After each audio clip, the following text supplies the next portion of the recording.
welcome back to Books with Brandy Wine. Today is my final wrap-up video for the Book Junkie Trials. So I did 4 wrap-up videos in total because I was reading 17 books.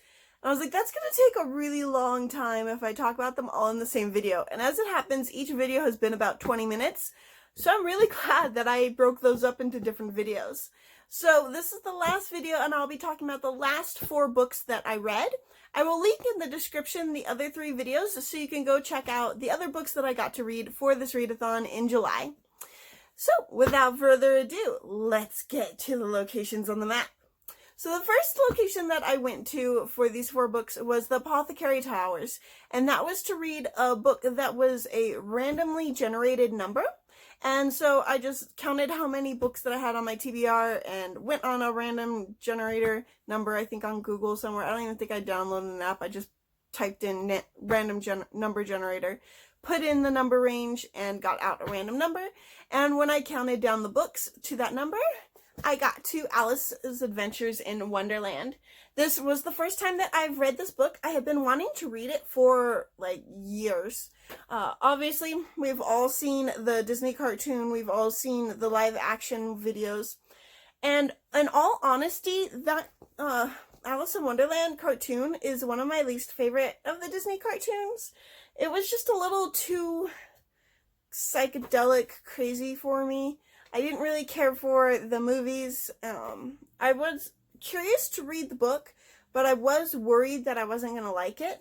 That being said, there was a TV show, I think it was in the 90s. I don't think it was the early 2000s. And it was Alice Through the Looking Glass. And I just remember watching every episode of that show. I loved the show. I think it was like the March Hare had roller skates on. And I don't actually remember anything about the show. I just remember loving it. So that show gave me hope that even though I didn't like any of the movies, maybe I would like the book. So I finally got a hold of this book. I think I found it in a little free library or something. And I did enjoy the book much more than I enjoyed the movies. It's still not like my ultimate favorite fantasy, but I did enjoy it way more than the movies. So I would suggest everybody read this book.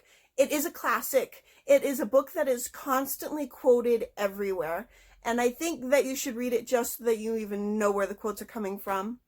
If you like the movies, read it because you'll probably love it. If you don't like the movies, still read it because you'll probably still love it.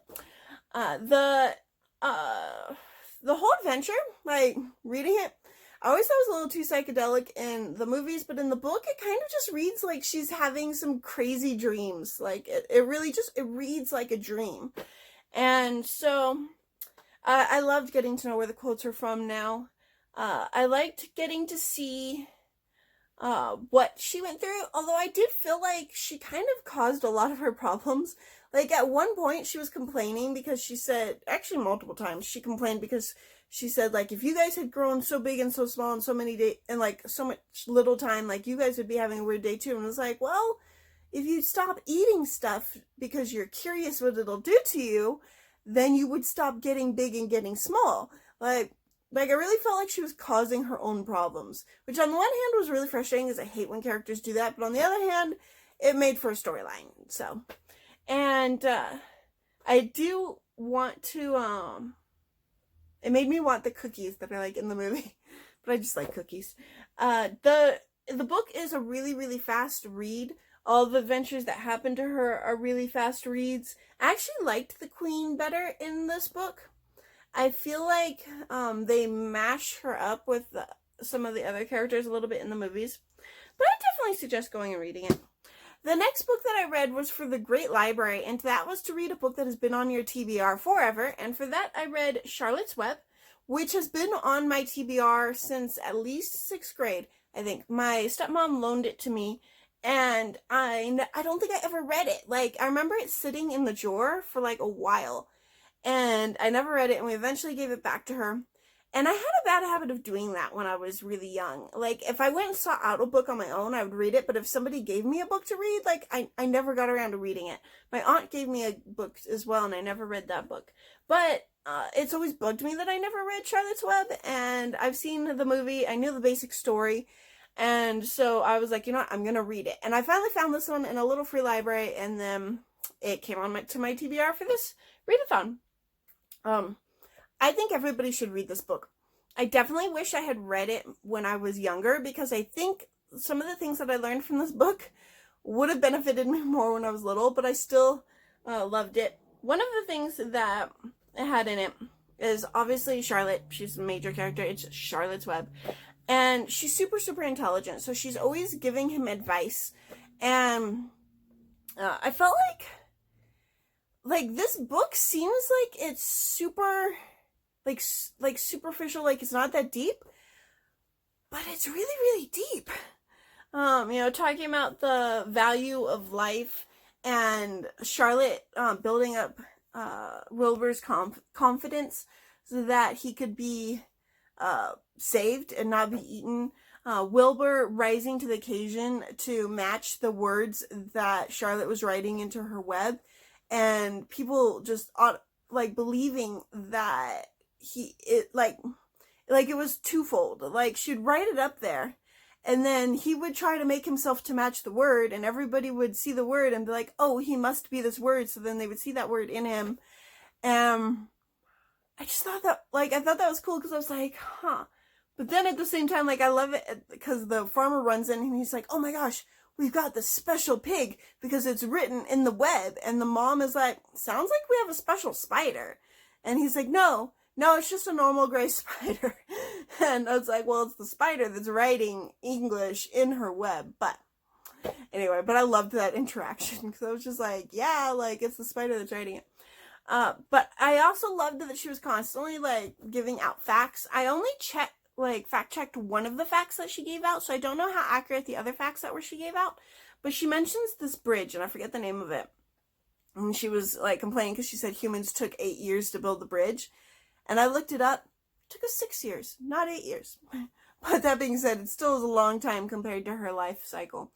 I definitely would suggest reading this book. Everybody should read this book. I think we can all learn from it. And we can learn about the value of friendship. We can learn about, becoming the best person that we can be, and, not necessarily believing everything negative that other people say. I think it's a great book. The next book that I read was For Drowning Deep, which was to read a book with rich, okay, R's and W's getting me here.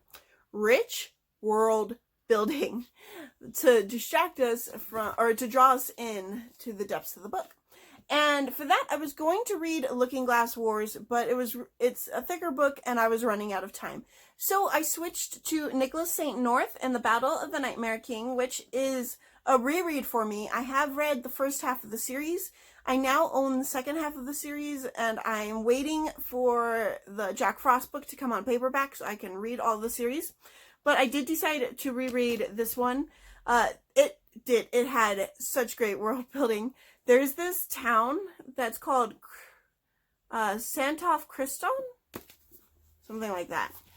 And Santof Clausen, because it's supposed to be Santa Claus. So Santof Clausen. And I mean, check out this tree. This tree is so cool. This is the tree that the wizard Ombric lives in. And so basically, in this village, it was created by the wizard Ombric. And he created it to be a village where people can create things and explore and not be limited by anything. They can just be as creative as they want to be. And in this town, he has himself, who lives in that big tree, and he has all the people, and then he has safeguards around the town. So he has a forest with roots that will block your path, and then he has a spirit that she'll put gold out, and if you touch the gold you turn to stone. And there's a bear that will attack you, and I think there's a couple other safeguards that are around it, because people kept hearing about the treasures that were in this town, and the treasures weren't what they were expecting. They were expecting gold and stuff, but the treasures were actually the people's minds and their imaginations and their creations. And so he put up this barrier so people would stop trying to break into the village and cause havoc.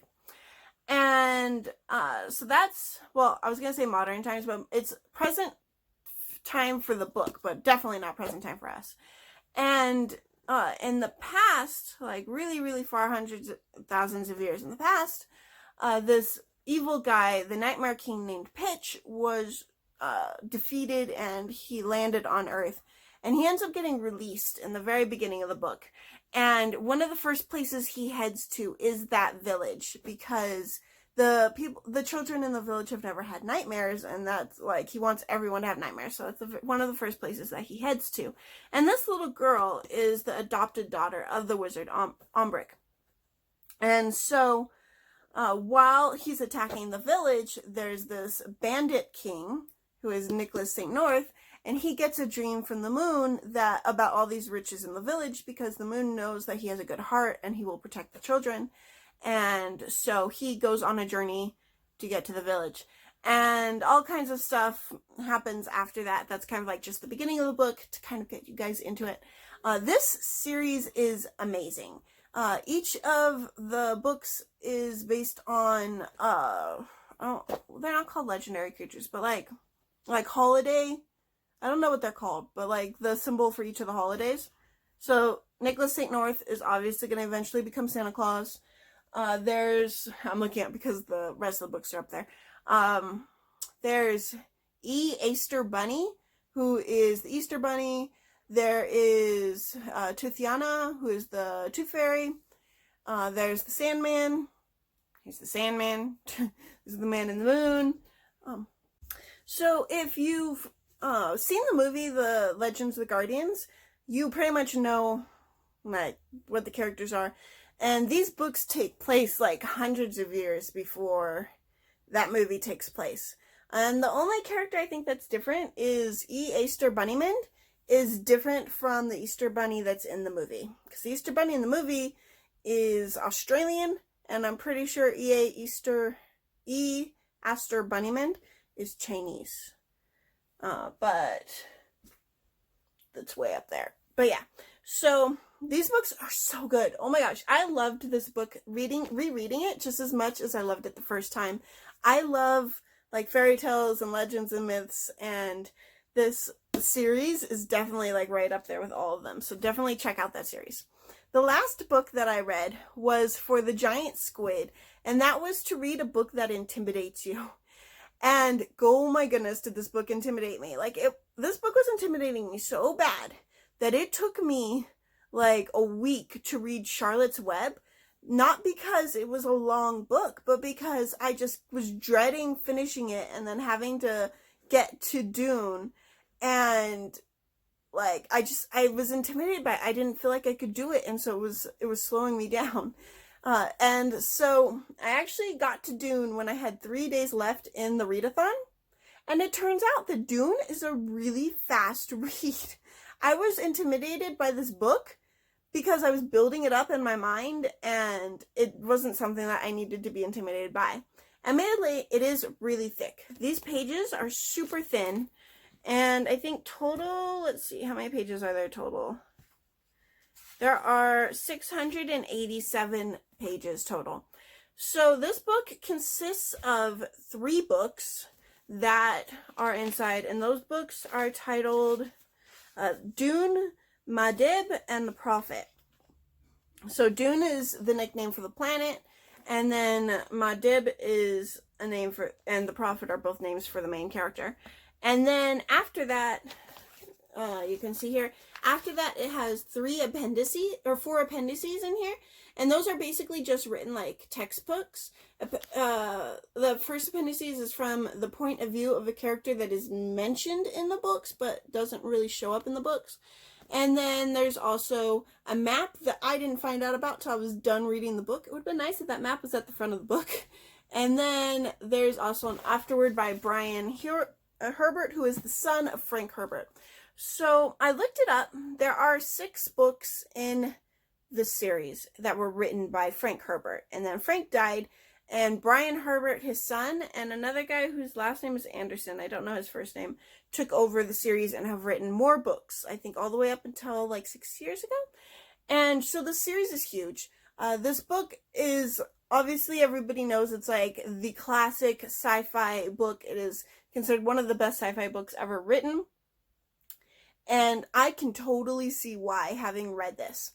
Do you know when you find a book and it's just like, it's so perfectly written that it just feels like natural. Like, it doesn't feel like they're forcing anything. It doesn't feel like action is being forced. It just, everything feels natural and normal. Like, that's the only way I can think of to describe this book. Like, even when he's having to give, like, I don't know if it's called exposition, but like when he's having to explain like all, like just like long explanations of things, it feels natural because it's not just someone telling it to us. It's like put into a natural environment. Like it's like a duke talking to his son or his nephew and explaining things. Or it's like another duke that's talking to his troops and explaining things. So the way he did it, like it's just so natural, and like I love this book. I'm gonna have to say this book is the best book that I've read this year. And I've read 63 books this year. And I'm pretty sure this is the best book that I've read this year. The best written book, the best, like, storyline, everything. So, the storyline of this is that there's a 15-year-old boy. And he is the son of a duke. His mom is the duke's concubine, but the duke has never been married. And I think their last name is Atrides. I had a hard time pronouncing it. And his name is Paul. The boy, his name is Paul. And they have been living on this beautiful, like, I imagined it was like forested. I don't know if it really was. I just imagined it was, but this beautiful planet. And the duke that was on Acreus, I think was the name of it, which is Dune, he's Duke Harkonian, and he was, like, I don't remember what happened before the book started, but for some reason, the emperor ordered him to give Dune to this Duke Atrides, and to take Caledon, which was the rainy planet. And on Dune, the main export is a spice. They said what the drug is called, but I can't remember. It started with an M. They didn't usually mention the actual name of it very often. They always just called it the spice, so that's what I remember. And so that's the main export of the planet. So it's seen as if giving this planet to this guy is like a good thing, because he's going to become rich from all the spice. But really, it's just like another step in this like huge political thing that's going on, where like the Harkonians are against the Atreides, and he's going to try and kill off all of the bloodline of like the Duke and the boy and his mom and everybody. And he's got like this whole master plan that's going on. And you're actually told about the master plan at the beginning of the book, and then you have to kind of just watch it unfold and then watch all of the aftermath. And so when they get to the Dune, like, there's no water on Dune. Like, it is so bad that the people that live there wear these things called still suits, where they can recycle the water from their body, from like the moisture that they breathe out, from like their spit, from, I'm guessing, their urine, from their sweat. All the water is recycled so that they don't lose any moisture, because there is no water on the planet and it's just so stifling hot. I advise having water next to you when you read this book, because just reading this book is going to make you incredibly thirsty. Obviously more ensues. One of the really cool things that I loved it every time they did it. So at the beginning of each chapter, there is this paragraph here, and it's usually a quote that ends up having something to do with the chapter that you're about to read. And it will have underneath it, it'll say, like, oops, too low. There. It'll say, like, what book it's from, and then they're all quoted, or they're all books that have been written by Princess Irulan.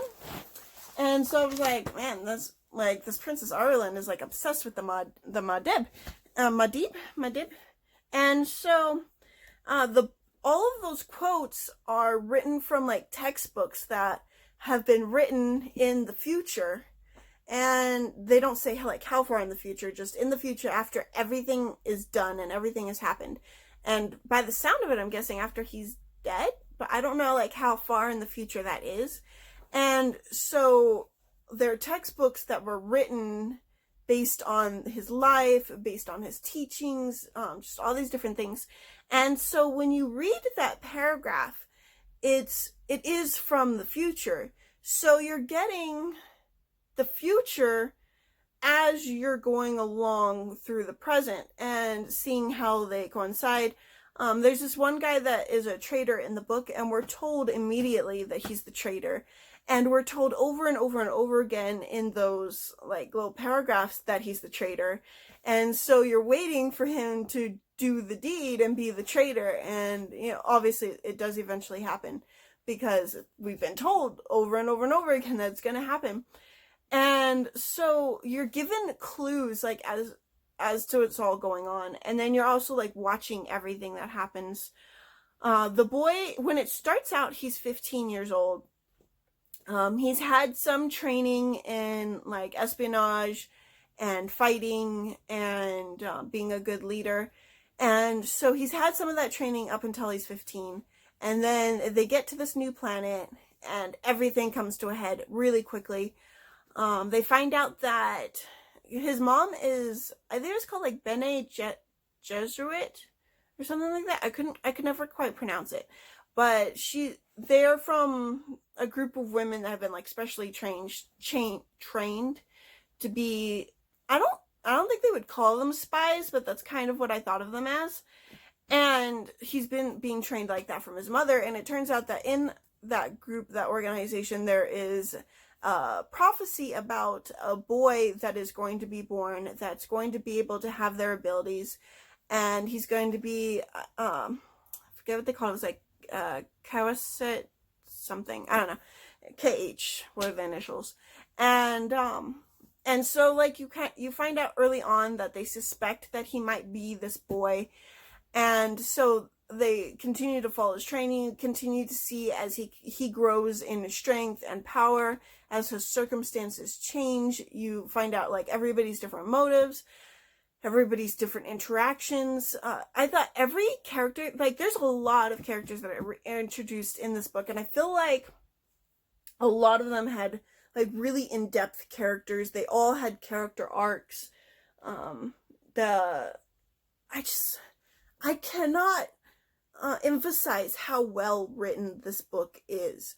I cannot wait to read the rest of the series. Like, I want to find out what else is going to happen to this boy. Well, he's a man by the end of the book, but I think the book total covered about 4 years, maybe more than that, but at least 4 years.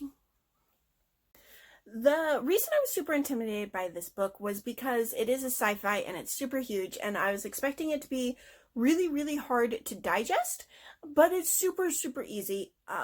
It is huge. There is a lot, but it's very clear and very easy to understand. There are a lot of new words, but taken in their context, they're very easy to figure out, very easy to learn. It takes less than a chapter to really get into it and to feel normal and natural in this book. The only, like I expected it to be like an outer space or something, because I was expecting, super sci-fi. The most sci-fi that it gets is that they have some laser weapons, they have some shields that they can activate that are like force field shields, and of course the sandworms, which, if you don't know what those are, have you seen Tremors? Those are sandworms. So basically, somebody read this book and was like, those things would make awesome horror story, and then made Tremors, which is one of my favorite movies. So I was really excited to get to read about the sandworms.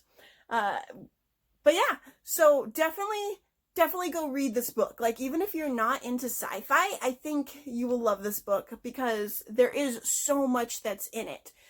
There's political intrigue, there's a little bit of romance, there is adventure, there's great lessons on leadership and on being a great leader. They definitely juxtapose the two dukedoms to show how to be a good leader and how very much not to be a good leader. So those were the 4 books that I read for the last 4 books that I read for the Book Junkie Trials. And I am looking so forward to the magical readathon that is going on this month. So I will see you guys later. Bye.